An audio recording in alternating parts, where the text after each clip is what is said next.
Salut, salut, c'est Alex, de retour sur la machine.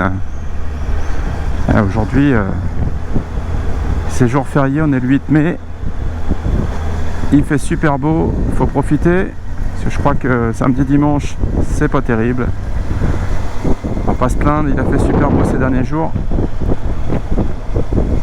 Je profite un peu, je cruise. Et en plus, je teste un petit peu mon clignotant. Sur la dernière vidéo, je vous avais montré le clignotant qui se coinçait. Il fallait que je le démonte. Je l'ai démonté il y a quelques jours. J'ai un peu galéré.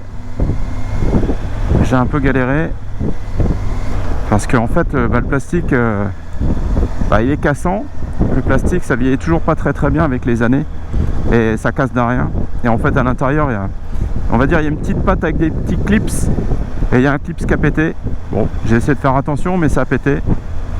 Alors c'est pas très grave. Avec un riselin, j'ai bien serré le tout. Ça tient, il n'y a pas de souci, mais on va dire que c'est un peu rageant. Alors après, il y a toujours la possibilité d'en racheter un autre. Tout le Komodo là, ça vaut 30 €, mais c'est un peu dommage. Alors j'ai tout démonté et je pensais que c'était que métal, et en fait pas du tout. Il y a du métal avec des petites billes. Alors la petite bille pour remettre en neutre et une petite bille aussi pour pouvoir aller à gauche ou à droite. Et en fait, notamment la bille qui remet sur le neutre. La bille pour remettre sur le neutre, elle coulisse dans une rigole, on va dire, dans une petite tranchée en plastique avec des petits je sais pas comment on peut dire ça, des petites ondulations. Le plastique a des petites ondulations où la bille va glisser dedans. Enfin en tout cas pour aller de gauche à droite. Et je pense qu'à l'usure le plastique il se rabote avec le métal de la bille. Et à un moment donné, je pense que ça fait plus le taf à cause de ça. Moi pour la peine j'ai regardé, les rainures ont l'air d'être encore bonnes. Ça fonctionne bien. Alors j'ai remis de la graisse au lithium, j'en ai bien, je pense que c'était peut-être ça. Et là ça a l'air d'aller mieux. J'avais des soucis surtout sur le clignotant à gauche. Quand j'avais besoin de doubler, c'était un peu galère. Quand je pouvais pas doubler, quand je pouvais pas mettre le clignotant pour doubler parce que il était bloqué. C'est pas top niveau code de la route, je doublais sans mettre de clignotant. C'est pas que j'étais un sagouin, c'est juste que le clignotant voulait pas se déclencher. Par contre pour me rabattre et pour aller à droite, j'avais pas de problème. Donc j'ai fait ça. Alors là en même temps que je fais le cruising et la petite balade, j'en profite. Ça fonctionne bien. J'en profite pour tester ce clignotant.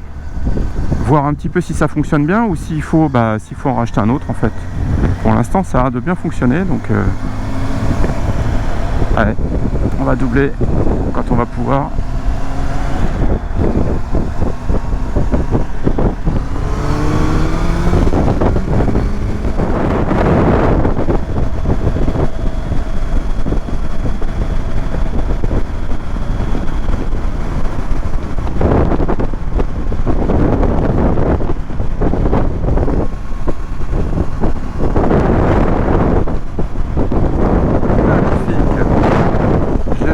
R35.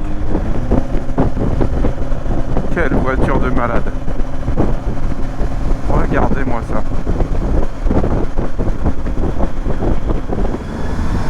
Bon je crois bien que la réparation du clignotant c'est validé.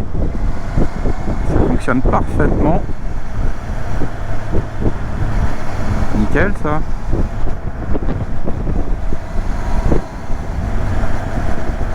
Alors je pense que quand on a une moto neuve, c'est qu'on a un peu les moyens et donc du coup on n'a pas grand chose à faire sur une moto. Mais honnêtement, quand on a une moto qui commence à avoir, allez on va dire plus de 7-8 ans, je pense que si on n'est pas un peu MacGyver à mettre les mains dans le cambouis, je pense que c'est compliqué. En tout cas, réparation du clignotant, c'est fait. Toutes les belles voitures sont de sortie aujourd'hui. Après la GTR R35 de chez Nissan, une belle BM là, une série M, cab en plus, jolie.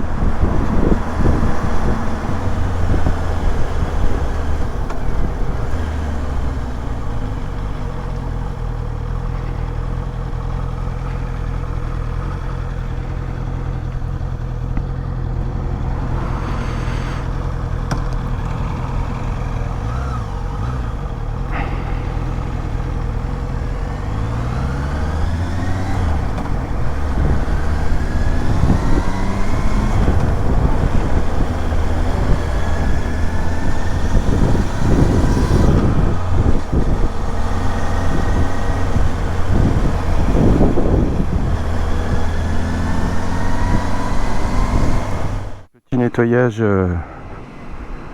ça faisait un petit moment que je l'avais pas fait. Ah, ça change tout là. C'est tout de suite mieux. Bon, je vais avoir le cul mouillé. Bon, ben voilà. C'est beaucoup mieux comme ça.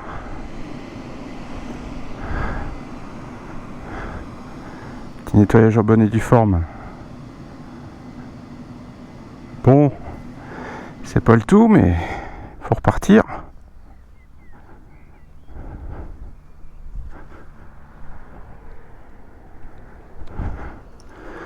Alors, vais-je avoir les fesses mouillées? Ouh, ça se pourrait bien.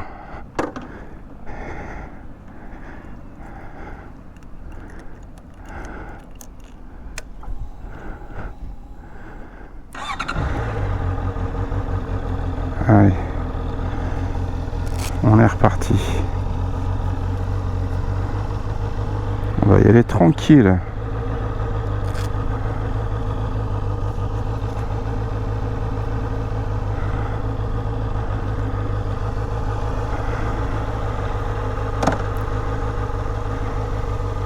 Et go.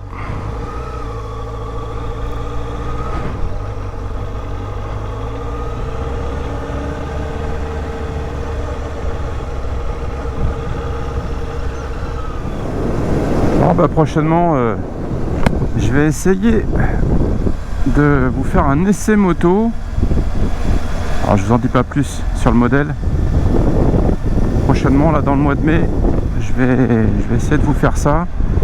Et qu'est-ce que je veux dire, j'avais un choix de moto, alors pas maintenant hein, mais pour dans 4-5 ans on va dire, c'est loin hein.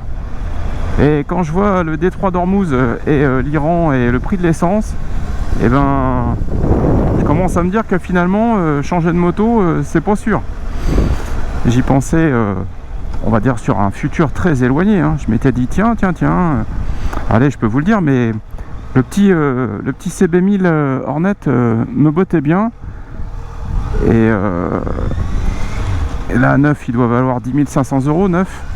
Et comme c'est des pièces qui sont complètement fiabilisées de chez Honda avec des pièces qui existent déjà sur d'autres motos, je m'étais dit tiens c'est un bon choix pour un 1000 d'ici 4-5 ans, allez, il sera peut-être à 4 ou 5 000 €, allez 5 000 €, pourquoi pas. Ouais. Et ben quand je vois la consommation d'un 1000 par rapport à un 650, je commence à me dire que finalement je vais peut-être rester avec mon 650 pour l'instant. Alors bien sûr ça a le temps de changer tout ça, mais honnêtement quand on voit tout ce qui se dit, il y a très peu de chances que le prix de l'essence redescende en dessous des 2 €.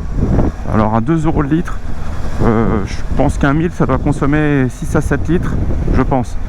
Je suis à 4-5 litres de moyenne, ça fait quand même 2-3 litres de plus au 100 km à 2 €. Waouh, ça fait 4 à 6 € de plus pour faire 100 km. C'est beaucoup hein, ça commence à faire beaucoup. Sachant que moi je fais beaucoup de kilomètres quand c'est pour aller au boulot. Moi j'aime bien quand il fait beau prendre ma moto pour le boulot. Là ça commence à tamponner sévère hein. En vrai commence à me poser des questions. Bon, je suis à 1 an de la passerelle, donc il y a le temps hein.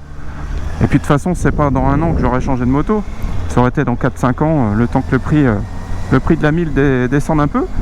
Mais ouais, pour l'instant Titine, je dis Titine parce que forcément il y a une petite affection particulière, mais j'en suis très content, honnêtement, très content. Tous ceux que je vois qui débrouillent de leur moto, c'est vraiment une nouvelle moto. La poignée des gaz elle est tellement plus sensible que ça part tout de suite, que je me dis que une fois débridé en 90 chevaux ça sera déjà tellement cool. Je me dis prendre un 1000, je sais pas. Quand je vois des anciens motards qui sont de plus en plus je me traîne hein, parce que j'ai pas envie de prendre je suis un barjot, j'ai pas envie de me prendre des bestioles collées sur le mouillé. Quand je vois les anciens motards qui sont même en train de voir pour rouler avec des cylindrées plus petites, même certains qui vont travailler en 125 alors que c'est des motards avec la passerelle A hein. Je me dis ouais bon, passais sur un gros cube, un gros cylindre, une grosse cylindrée en 2026 avec tout ce qui se passe énergétiquement parlant. Est-ce un bon choix? Ouais. Bon, sur ces belles paroles, je vous dis à bientôt sur la chaîne.